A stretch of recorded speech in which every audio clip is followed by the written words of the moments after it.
Hello, Interior sports fans. Joe Cook back in the sports seat for you, filling in for Fred Brown this Saturday. This afternoon, the West Valley Wolfpack and Lathrop Malamutes were on the volleyball court vying for the MAC title and a trip to the 4A state championship tournament. And to start this game, Ruthie Hebard, she set the tone against her Foreman team with 3 kills and a block that went for a point early on in this game. Two teams get set. Sparked an 11-2 run, and West Valley took the first set 25-15. In set 2, Lathrop was down 3-5, but came back strong after a timeout. They tied the game at 9-all, then took a 12-9 lead. Their largest lead of the set was 21-15, and they tied the match a set apiece with a 25-20 win. Tori Holdeshell started the third with a couple of aces, and Samantha Crawford had 4 kills in the set with a quick attack for West Valley. West Valley held off a late Lathrop rally led by Deshante West, who had 8 blocks and 6 kills. Cheyenne Dilbert, the freshman, had 11 kills, and Carly Fitzgerald had 29 digs for Lathrop, but West Valley won the set 25-20 in the third. It was all Wolfpack in the fourth set. They jumped out to an 11-3 lead and just overwhelmed the Lathrop Malamutes for a 25-13 win, sealing the 4-set victory in a trip to the 4A state tournament. It's West Valley's 6th straight conference title and 5th straight regional championship in their program history. I usually never close the block, so I tried to penetrate the net more. And when I did that, I saw a big difference, even though I still have a lot of work to do on it. I think it helped a lot in this game. We didn't respond in kind as aggressively as they were responding to us, so I think that was the true measure in the end, was just that aggressive hitting helped them out. We've been to tournaments and we've shut down attacks of the Anchorage teams with our strong block. And as long as we can continue to do that, just like we did today, yeah, we have a shot. We're going to go down to a lot of tough teams. We're just going to play our best and just hope we know we can compete with all of them. So we're just going to go and try to keep our, play at our top level and just see where we can go.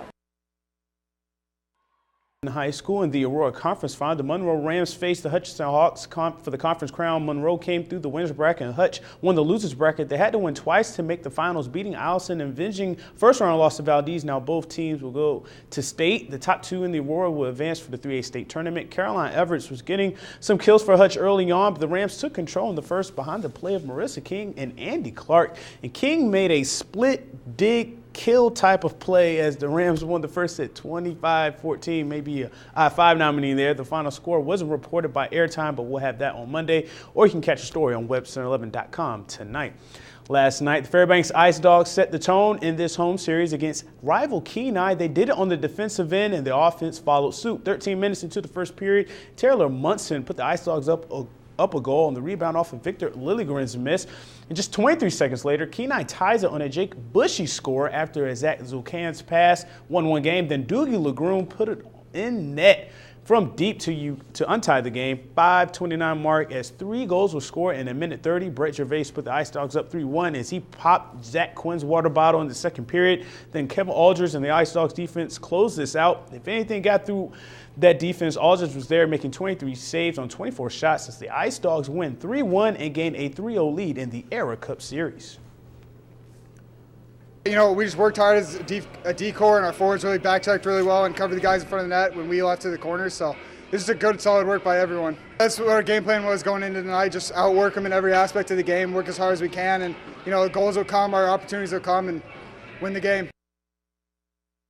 Yesterday, the Nanook Rifle team kept their #1 ranking by winning their match over Jacksonville State by a single point. The final was 4-6-7-4 to 4-6-7-3. Small board was the difference as the Nanooks tallied a 23-20 to the Game Talks 23-19 as both teams went 23-54 in air rifle. Junior Ryan Anderson had the match high in small board with a 586. And sophomore Tim Cherry led all shooters in air rifle with a 594. Today, they took on number 10 TCU and won by 46 points.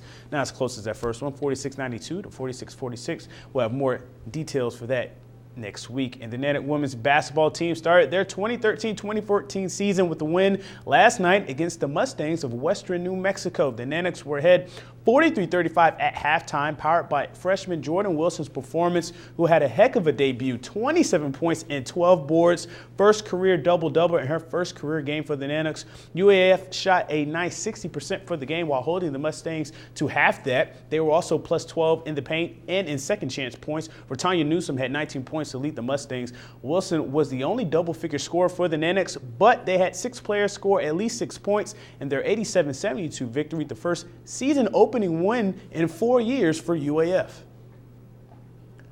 You know, my teammates give me the ball when I'm open, and they had great drives through the middle, which sucked defense to them and left me open in the post. So. You know, it's a long journey, so this is a first step. I mean, we're proud of that, but we know that we've got work to do. And again, like the freshmen, they've got some big adjustments to make to the college game. So, you know, I think overall we're going to just buckle down and be ready one game at a time. And that'll do it for Sports Tonight this Saturday. Thanks for rocking with me for a little while. There's more KTVF Sports on YouTube, Twitter, and webcenter11.com. And as for sports, we'll catch you on Monday. Get warm and stay warm, Alaska. Your full weather forecast is next.